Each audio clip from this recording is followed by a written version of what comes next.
샬롬, 오늘도 하나님 말씀 앞에 나오신 여러분 환영합니다. 우리 함께 기도하도록 하겠습니다. 하나님, 오늘도 우리에게 귀한 하나님의 말씀 주시니 감사합니다. 이 말씀으로 우리의 영혼이 기뻐하게 하여 주시고 생명이 넘쳐나게 하여 주시고 도전과 용기와 소망이 가득하게 하여 주시옵소서. 세상이 줄 수 없는 놀라운 승리, 놀라운 기쁨, 오늘 말씀으로 하나님의 역사로 이뤄내 주시옵소서. 이 모든 말씀 예수님의 이름으로 기도했습니다. 아멘. 오늘 함께 살펴볼 말씀은 여호수아서 2장 15절에서 24절, 여호수아 2장 15절에서 24절 말씀을 살펴보도록 하겠습니다. 이제 라합과 정탐꾼 이야기가 결말을 맺게 됩니다. 여리고에 들어오자마자 은신처가 발각된 정탐꾼은 라합의 도움으로 위기를 모면하게 되죠. 라합은 이것이 단순한 도움이 아니라 하나님을 향한 신앙 고백이었다라고 밝힙니다. 때문에 자신도 이스라엘과 함께하기를 요청을 합니다. 그 후에 이제 라합은 정탐꾼을 탈출시킬 계획까지 안내해주고자 합니다. 15, 16절입니다. 라합이 그들을 창문에서 줄로 달아내리니 그의 집이 성벽 위에 있으므로 그가 성벽 위에 거주하였음이라. 라합이 그들에게 이르되 두렵건대 뒤쫓는 사람들이 너희와 마주칠까 하노니 너희는 산으로 가서 거기서 사흘 동안 숨어 있다가 뒤쫓는 자들이 돌아간 후에 너희의 길을 갈지니라. 여리고성은 산 위에 있는 성벽이었습니다. 그리고 그 성벽 안에 집들이 있었죠. 가장 넓은 성벽을 먼저 짓고 조금 더 가파른 위에 집을 지었습니다. 그리고 다시 한 번 더 이중 성벽을 짓고 그 가장 높은 평평한 곳에 또 주거할 수 있는 집들을 지었습니다. 라합의 집이 정확하게 어디였는지는 알 수는 없지만 본문은 성벽 위에, 그러니까 성벽보다 높은 위치에 여리고성을 둘러볼 수 있고 또 성벽을 넘어서 밖으로 가기 용이한 위치였음을 말해주고 있습니다. 라합은 성벽 창문으로 줄을 내려서 정탐꾼들을 내려보내고 발각될 위험이 있으니까 산으로 가 3일 동안 숨어 있다가 본진에 있는 여호수아에게 돌아가라는 의미로 이런 전략을 짜줍니다. 정탐꾼 입장에서 라합과의 만남은 은신처를 제공받는 것뿐만 아니라 전략가를 만난 것이었습니다. 게다가 라합의 집 위치가 여리고 내부 상황을 알 수 있는 좋은 위치이기도 했습니다. 그리고 결정적으로 라합을 통해서 여리고 내부의 민심이 어땠는지까지도 정확하게 들을 수가 있었습니다. 정탐꾼들은 염탐하기 좋은 위치로 숙소를 잡았을 뿐이지만 하나님이 준비하신 놀라운 선물들은 그 안에 더 가득했다라는 것이죠. 여러분, 하나님이 이끄시는 길을 걷다 보면 우리는 내 생각 안에서 얻을 수 있는 것들보다 더 놀라운 풍요한 것들이 있음을 확인하게 됩니다. 내가 선택한 길인 것 같지만 그 길 속에 역사하시는 하나님을 우리는 경험하게 됩니다. 그래서 우리는 나중에 하나님이 인도하셨다라고 말을 하게 됩니다.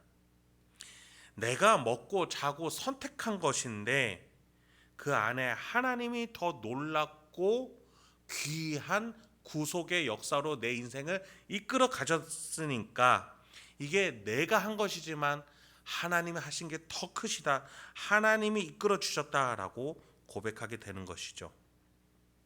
그래서 우리는 오늘도 하나님이 내 인생을 이끌고 가고 계신다라는 사실을 믿으면서 살아야 합니다. 그래서 우리는 나중에 뒤를 돌아보며 올해도 하나님이 인도하셨다, 또 우리가 죽음의 문턱에서 정말 이 인생 하나님이 인도하셨구나, 그래서 죽어 하나님 보좌 앞에 우리가 섰을 때 내 삶 하나님께서 인도하신 영광의 삶이었습니다, 면류관을 드리고 또 하나님은 우리를 높여주실 줄 믿습니다. 계속해서 본문을 살펴보도록 하겠습니다. 이제 라합의 말을 들은 정탐꾼들은 떠나기 전에 라합에게 답변을 해줍니다. 17절부터 21절입니다. 그 사람들이 그에게 이르되 네가 우리에게 서약하게 한 이 맹세에 대하여 우리가 허물이 없게 하리니 우리가 이 땅에 들어올 때에 우리를 달아내린 창문에 이 붉은 줄을 매고 내 부모와 형제와 내 아버지의 가족을 다 내 집에 모으라. 누구든지 내 집 문을 나가서 거리로 가면 그의 피가 그의 머리로 돌아갈 것이요 우리는 허물이 없으리라. 그러나 누구든지 너와 함께 집에 있는 자에게 손을 대면 그의 피는 우리의 머리로 돌아오려니와 네가 우리의 이 일을 누설하면 네가 우리에게 서약하게 한 맹세에 대하여 우리에게 허물이 없으리라 하니 라합이 이르되 너희의 말대로 할 것이라 하고 그들을 보내어 가게 하고 붉은 줄을 창문에 매니라. 이 대목에서 우리가 주목해야 될 것은 창문에 맨 붉은 줄과 모여 있는 가족입니다. 이 장면을 우리는 출애굽기에서 비슷하게 본 기억이 있습니다. 하나님께서 10번째 재앙을 애굽에 내리실 때에 이스라엘에게 표시하라고 하신 명령이 있었습니다. 어린 양을 잡아서 피를 문설주에 바르라는 것이었습니다. 그래서 밖에서 보면 붉은색이 발라져 있는 집과 그렇지 않은 집으로 구별할 수 있었던 겁니다. 그러니까 하나님의 약속을 믿는 집을 하나님은 재앙으로 인도하지 않으셨습니다. 심판하지 않으셨습니다. 그러나 하나님을 믿지 않고 피를 바르지 않은 집에는 재앙이 들어왔고 심판을 받게 됐던 겁니다. 이스라엘 백성들은 10번째 재앙 심판에 있던 날 밤에 어린 양의 피를 바르고 집 안으로 들어와 모였습니다. 그리고 떠날 채비를 했습니다. 그러고 나서 잡은 양을 먹었죠. 그리고 누룩이 들어있지 않은 빵과 함께 먹었습니다. 하나님이 애굽의 모든 장자들을 죽이심으로 대가 끊어지고 나라가 멸망하게 하실 겁니다. 이스라엘은 그 재앙이 일어난 즉시 일어나 새로운 시대, 새로운 나라로 나가게 되는 겁니다. 라합도 마찬가지였습니다. 라합의 집 창문에는 붉은 줄이 매달려 있었습니다. 여리고로 침공하는 이스라엘은 하나님의 대리자였습니다. 대리 심판자였습니다. 애굽의 10번째 재앙처럼 이스라엘은 여리고에게 재앙처럼 다가왔습니다. 심판이 있습니다. 여리고는 무너질 것입니다. 애굽이 망한 것처럼 말이죠. 그럴 때에 문설주에 어린 양의 붉은 피가 발라져 있던 집만은 살려졌던 것처럼 붉은색 끈이 있는 라합의 집만큼은 그 재앙에서 구원받게 될 겁니다. 라합 가족 입장에서는 새로운 시대에 새로운 통치자가 나타난 것이죠. 마치 출애굽 성도에게처럼 말이죠. 여러분, 문설주에 피를 바른 이스라엘이나 붉은 줄을 매달은 라합이나 우리도 마찬가지입니다. 우리도 붉은 무엇인가가 있어야 합니다. 하나님의 심판의 대상이 아니라는 하나님을 따르는 백성이라는 표시가 있어야 됩니다. 그것이 무엇입니까? 바로 예수 그리스도의 십자가의 보혈입니다. 그 보혈은 우리가 하나님의 백성임을 표시해 줍니다. 이스라엘은 집 문 앞에 피를 발랐습니다. 라합은 붉은 끈을 매달았습니다. 표시한 것이죠.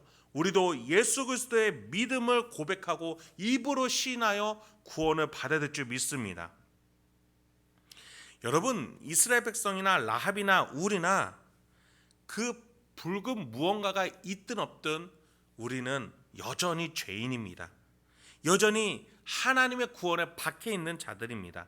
그러나 하나님은 믿음으로 말미암아 하나님 안으로 들어왔을 때에 하나님께 손을 뻗었을 때에 그들만은 살려줄 것을 새로운 시대에 합류하게 해주실 것을 허락해 주신 것이죠.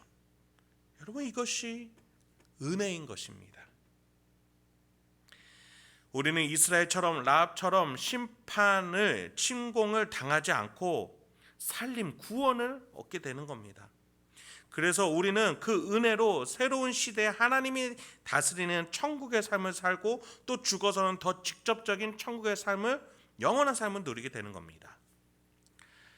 이제 정탐꾼들은 여호수아에게로 이제 돌아가게 됐습니다. 그래서 이렇게 보고하게 됩니다. 22절부터 24절까지입니다. 그들이 가서 산에 이르러 뒤쫓는 자들이 돌아가기까지 사흘을 거기에 머물매 뒤쫓는 자들이 그들을 길에서 두루 찾다가 찾지 못하니라. 그 두 사람이 돌이켜 산에서 내려와 강을 건너 눈의 아들 여호수아에게 나아가서 그들이 겪은 모든 일을 고하고 또 여호수아에게 이르되 진실로 여호와께서 그 온 땅을 우리 손에 주셨으므로 그 땅의 모든 주민이 우리 앞에서 간담이 녹더이다 하더라. 정탐꾼들은 다른 무엇보다도 가장 중요한 정보를 여호수아에게 말을 해줍니다. 그 땅 모든 주민이 우리 앞에서 간담이 녹고 있다, 이것이었습니다. 이 말을 들은 여호수아는 어떤 생각을 들었을까요? 어떤 생각이 들었을까요? 자신이 40년 전에 가나안 땅을 정탐하러 다녀온 후에 보고할 때 다른 10명과 다른 보고를 했던 갈렙의 말을 기억하지는 않았을까요? 갈렙은 이렇게 보고를 했었습니다. 갈렙이 모세 앞에서 백성을 조용하게 하고 이르되 우리가 곧 올라가서 그 땅을 취하자 능히 이기리라. 하나님의 약속을 믿었던 그 갈렙의 고백을 여호수아는 이 40년 후에 다시 한번 상기하지 않았을까 생각해 봅니다. 그래서인지 여호수아는 그 다음날 일찍 일어나서 백성들을 이끌고 이제 여리고 바로 앞 요단강 앞에 머물게 합니다. 결단이 선 것이죠. 여러분, 우리는 맨몸과 맹전신으로는 이 세상에 끌려다닐 수밖에 없습니다. 초조함과 불안, 걱정, 욕심, 탐욕으로 말이죠. 그래서 우리는 예수 그리스도의 보혈 안에 있어야 합니다. 그 믿음 안에 있어야 합니다. 그 속에 있어야 합니다. 그 안에서 새로운 시대의 임함과 놀라운 섭리를 목격하며 경험하며 그 힘을 가지고 세상에 나아가 당당하게 승리자로, 하나님의 뜻을 선포하는 자로 살아갈 수 있는 겁니다. 여러분의 삶 곳곳에 영역이 있을 겁니다. 가정, 경제, 직장, 학업, 관계, 나의 고민, 건강 등 그 영역 하나하나의 문제들과 고민들을 예수님은 책임져 주기 원하십니다. 그래서 십자가에서 죽어주신 것이죠. 우리는 그 예수의 보혈의 피를 우리의 각 영역의 문제들에 발라야 합니다. 예수의 피를 믿어야 되는 것이죠. 예수님이 나의 문제와 걱정을 십자가로 다 가져가셨다. 그래서 새로운 답이 돌아올 것이다. 새로운 시대 하늘의 역사로 답이 돌아올 것이야. 기다리자. 하나님의 역사를 기다리자. 이 신앙을 가지고 말이죠. 내 문제가 십자가로 들어가 어떻게 놀랍게 변화되어서 평안으로 돌아올지 우리는 그것을 기대하며 기도하며 하나님을 믿으며 살아가는 겁니다. 죽음까지도 이기신 부활의 주님, 우리의 모든 근심과 걱정을 십자가 안에서 해결해 주신 줄 믿습니다.